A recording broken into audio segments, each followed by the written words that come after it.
before I start asking you questions, I actually just want to just sit and be with you just for a moment, just to connect, because I feel myself like a little bit excited, and I just want to bring myself present to be here with you for this.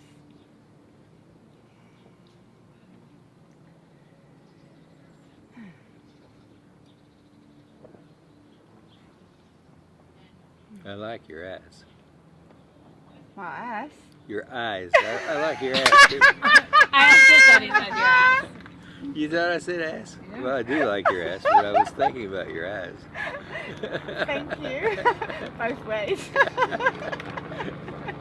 That's a really good way to start. So Brad, so you're here at Kalikalos. You're running a course in radical honesty.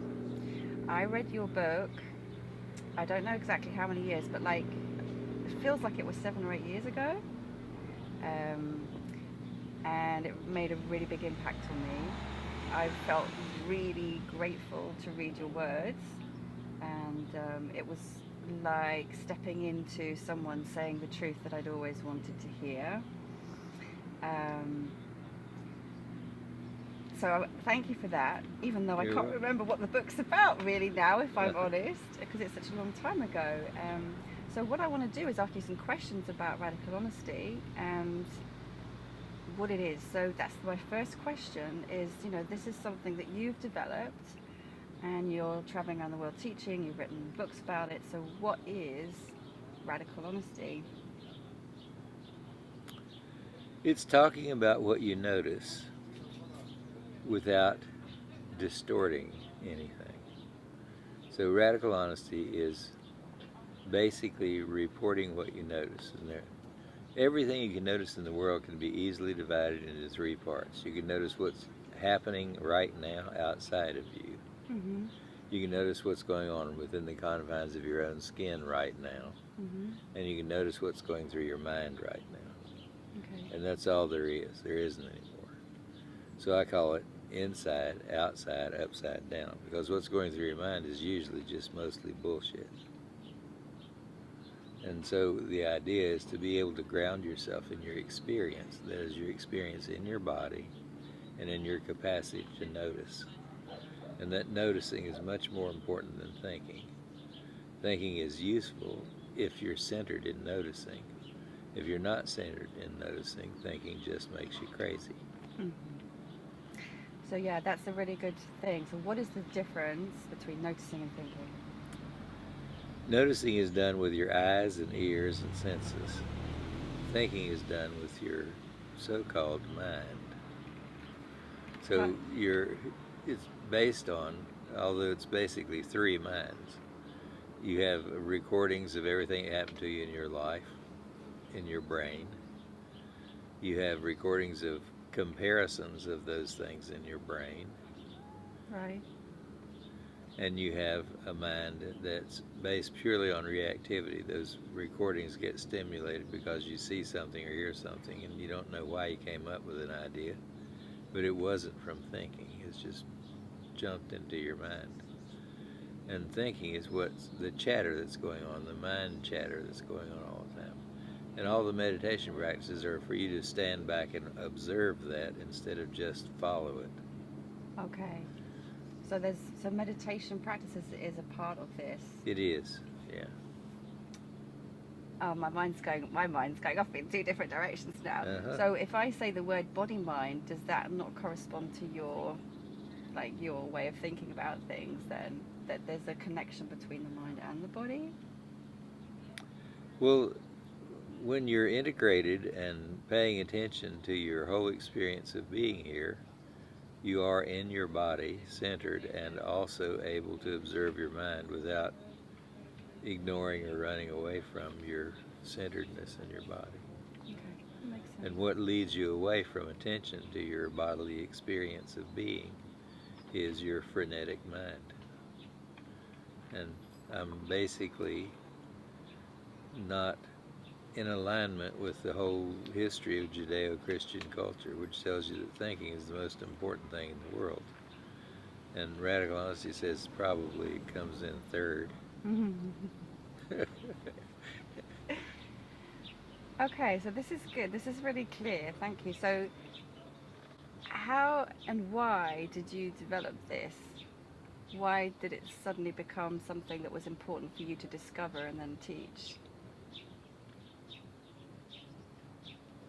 I got my doctorate in psychology when I was 25 years old, just about to turn 26. So I was always like good at doing academics and stuff like that. But my real learning came from being an activist. I was in the civil rights movement from the time I was 19 years old, and I was in the anti-Vietnam War movement. I was arrested 16 times in the course of 20 years for demonstrations and various other things, but pertinent to the protest against segregation and war and so forth.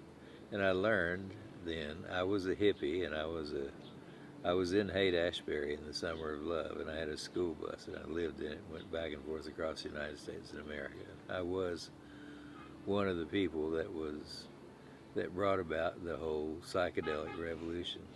So basically, I knew when I was 30 that I knew more than people that were older than me, because I'd done things that they had never ever done, and so had all my friends, and we knew things that the regular people in charge didn't know. And we also knew that there were a lot of stupid people in charge. And we were also tired of being told what to do. So basically we decided we're not going to be told what to do and do it because some stupid people told us to. So we didn't. We got stupid in our own way. We formed our own unique stupidity rather than the conventional stupidity, which helped. It was an advance for humankind. And so what happens here is that in the course of that rebellion, I found out that you can distrust all minds. And when I became a psychotherapist in Washington, D.C. for 35 years, That was after this? Yeah, after that. Then basically, I saw mostly lawyers in therapy for 35 years, so I became an expert on lying. And what I discovered from them was, what they told me was, that most problems in human groups, including families, couples, corporations, everything else, come from withholding information or making up a story that wasn't true, or selling something that was about to happen that wasn't. That lying was the primary cause of most suffering in modern times. So I wrote a book saying that, and that book's called Radical Honesty. It became an international bestseller. That statement, so lying is the basis of so much that's wrong or makes unhappiness, creates conflict. I guess sounds like a radical statement, but it makes sense to me. But what I'm curious to ask you then is, what is the motivation for all of us to lie? Like, so why is it so ingrained to lie? We want to make a good impression. We think that who we are is the impression we make on other people. And it's a part of our culture that who you are is what you're able to get other people to think about you. Unfortunately, it's wrong. Who you are is a being in a body who can notice and have a whole bunch of thoughts, most of which are bullshit. It's quite a different thing. It's like you're the creator of your life. You have a lot of power as a perceiver before you even start to think. And you can think. Thinking is useful. It's fun. As long as you think of your mind as a toy, it's okay. But if you think your mind is really important, like the Queen of England or something, you're wrong. It's just a little toy, and it's an unreliable toy at that. So your whole mind and $3 is worth a cup of coffee. So what does happen? What does happen when we tell the truth? I mean, that's what your courses are about, right? Is supporting people in. Well, a lot of trouble happens because people are engaged in conspiracies to make sure we maintain a common mythology. In fact, Yuval Harari has written this great book called Sapiens, where he says that the primary capacity of human beings to be deluded together It's what allowed us to take over the world. We have this great capacity to believe bullshit in large numbers. and that's where we could build pyramids and cathedrals and take over land and capture continents and all these other things, because tens of thousands of people believed some ridiculous bullshit for a while. And then when it was gone, they could sell them another load of it and go on. That's the story of history. Is a whole big bunch of human beings being commonly deluded with some new form at that time of bullshit. So if we get undiluted, how do we discern what's bullshit and what's not bullshit? We have to get dumber instead of smarter. Say more about that. Well, if you're just a dummy, you sort of look at, if I look at you kind of like a dog looks at you, I'm looking at you, seeing what you look like and how you mod, and what kind of sounds come out of you and how you move. So if I come to you and I'm like, okay, Brad, I want to do this, teach me how to be radically honest, what do I need to do? You need to report what you notice. That is, what you notice in your body, what you notice going through your mind, and what you notice outside. So if I say to you, I notice you're looking at me and shaking your head, I'm reporting what I notice with my eyes. And I notice that I'm thinking she's slightly tilted to the left and she's shaking her head, so she probably likes what she's hearing. And then I feel kind of like warm toward you, feel warmth in the front part of my chest. So inside, outside, and what goes through my mind, I just tell you. I like the way you're nodding your head. I like looking at your eyes. I think you're kind of cute. So I told you what's in my mind, what I was observing, and what I was noticing in my body. Yeah. But I did that without filtering. You know, you're not supposed to say to your interviewer you think she's cute, but right. I know that it's there in my filter, but I ignore that and I just start telling the truth anyway. Yeah, so no filters. Are there any filters? Yeah, there are always some filters, but what you do is you report your filters. You say, I'm being extra nice to you because you're kind of pretty and I think I have a better chance of making out with you if I act nice than if I tell you the truth. Yeah. Okay, that's great. So then what happens if the stuff that's going through my mind and my body is uncomfortable and not so nice? Then go ahead and tell it anyway. And then what happens is that you experience an experience, it comes and goes. So if you get mad at me or I get mad at you and I tell you what I'm mad at you for doing, and my heart rate increases and my energy here increases and I sort of bring my shoulders up and I let that happen, it increases, then it decreases, then it fades away. Yeah. And then I say, oh well, it doesn't matter much anymore. Forgiveness happens in the body. Oh, that's a great quote. That you get over things by feeling your way through them rather than thinking your way around them. Yeah, I have to agree with that. Yeah. And so forgiveness is really a literal physical experience. And you are a whole lot better off if you can forgive a whole lot, because you get these experiences of like tensing up, then letting go, and then, okay, now what? A brand new moment. You don't have to stay trapped in some story as though that were reality. Yeah. So, and the reality is, I guess, I imagine, I'm going to use some of your own language here, that when people come to your workshops, and if I were to come to your workshop, there'd be all kinds of stories that I have about who I am, about my life, about how I've been wounded, about what triggers me, and so there'd be some kind of meeting of that in myself. Yeah, in the 8-day workshop, the longer and more intensive one, we have everybody.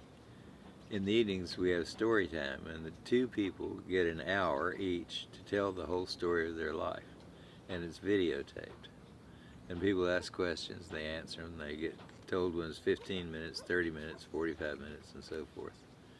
And they take that videotape of them telling their life story home and show it to their parents.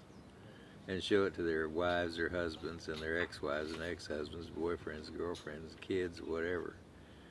And then, the parents say, no, it didn't happen that way. My memory is this way. And so they have these conversations that have to do with people owning up about the way they remember things may not be exactly right. Right.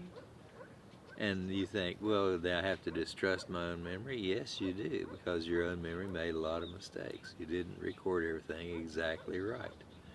And you were thinking some things when you were recording and not paying very good attention.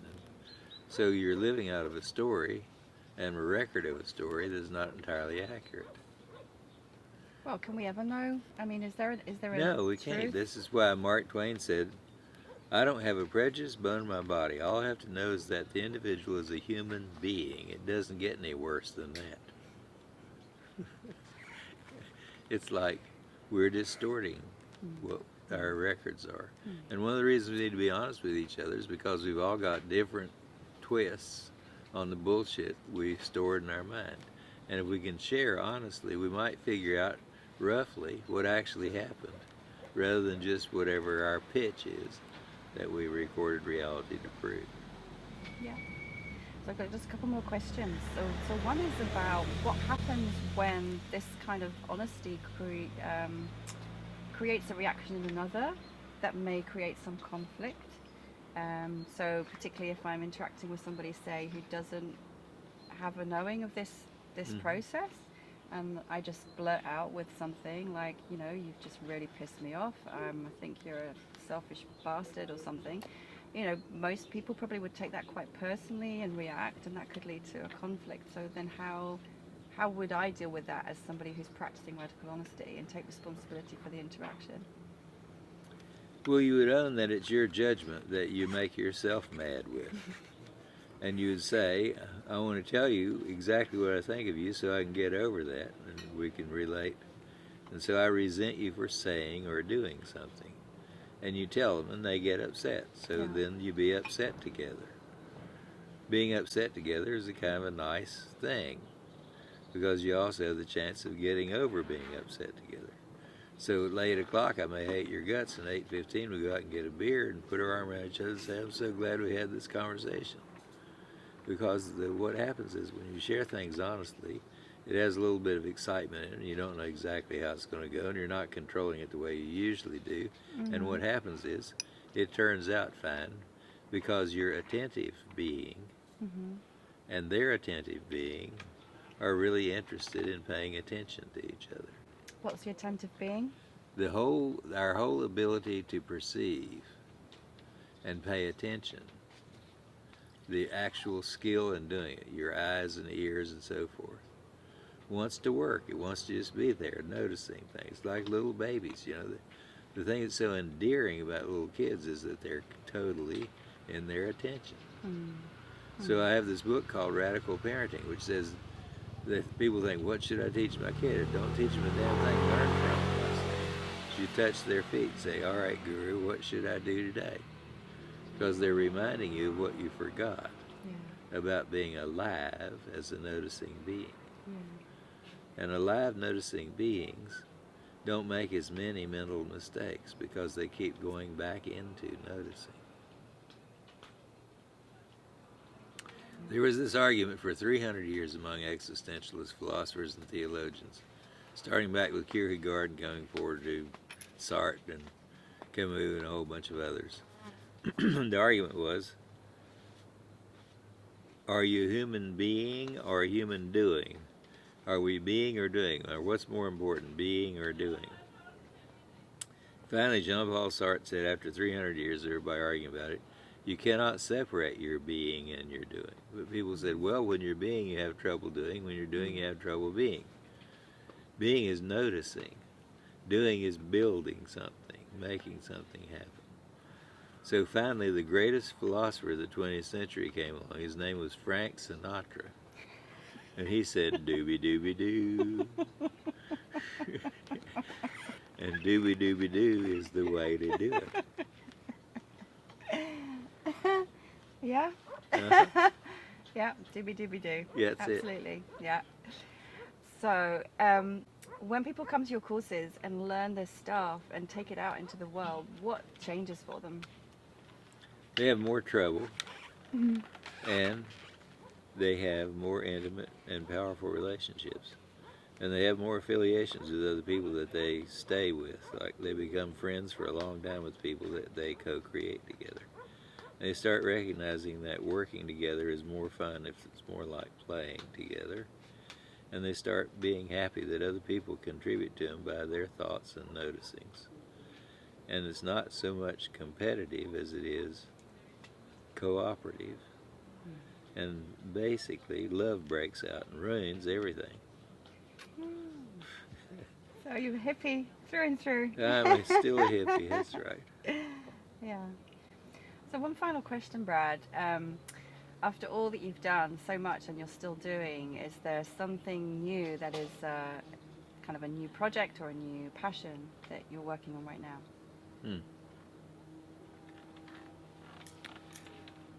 I'm trying to figure out why Anthony Bourdain killed himself at 61 years of age when he was so wonderful and successful, a great chef and a good writer, and had a great show called Parts Unknown, and was a very successful person. And there's a whole bunch of people who are committing suicide. You think, well, they're rich, they're happy, they have kids, they have a love relationship, everything's right. Why are they killing themselves? Humankind's expanding. Like 2014, 800,000 people killed themselves. More people than were killed by war were killed by themselves. And right now, every year since then, over 1 million people a year kill themselves. And my question is, what is it about life for these people that they just say, I just don't want anymore, I just want out? What are they doing that allows them to so desperately want out that they kill themselves? So that's what I'm thinking about, just so I have a rosy thing to go to sleep about every night. And what I think that it is, and what I'm writing about, is that there's a way in which we're so much living in our minds, in the game world of the mind, that we're all gamers. We're all screen addicted. We're all basically removing ourselves from the quality of our experience, so that we're just living mostly in a picture of our experience. And that we're getting a little jaded and worn out from being too available to just creating something superficially. And that the connections between people are becoming more superficial instead of more intimate. So that, of course, it justifies my whole life and career, which is about being able to have more intimate relationships. So I came up with that mind, so basically you probably ought not to trust what I say there. So it's just everything you've said is just a load of bullshit, basically. That's right. I have a small prejudice that some bullshit is better than others. Is there a parting message that you would have for anyone who's watching this? Try the experiment. Find a friend and sit down and say, I'm going to tell you the truth about everything that's going on in my life, and I want you to too. And we'll try it out for 2 weeks, and if we don't like it, we'll quit and go back to doing what we were doing before and see what happens. Okay. Thank you. Thank you. So yeah, thank you very much for your time and your beingness. And Thank the you. bullshit. Thank and the you. wine. Thank you. All right. Thank you.